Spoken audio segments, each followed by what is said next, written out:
Prayer is so universally regarded as a foundational part of the Christian life that when people learn that we've published a book entitled Never Pray Again, they sometimes approach us with this incredulous expression on their face, as if they fear that we have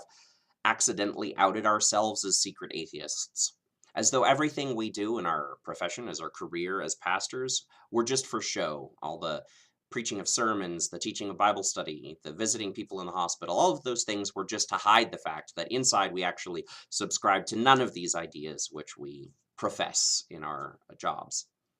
It's tempting to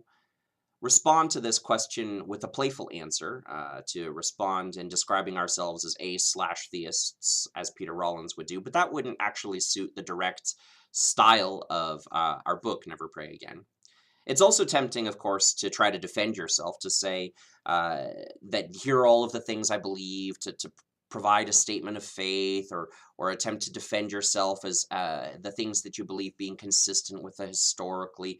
orthodox confession of the church or some such thing. But that would be one massive red herring, because whatever I happen to subscribe to or not subscribe to, whatever I happen to intellectually affirm at this point in time in my life, has nothing to do with whether or not I should rightly be called a Christian.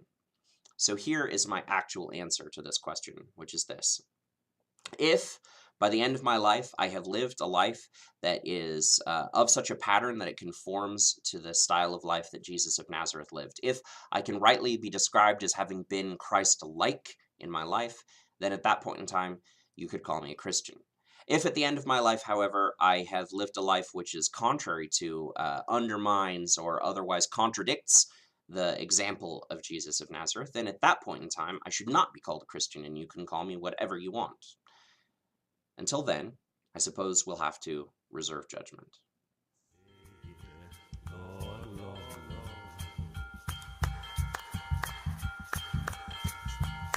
Oh, Steve.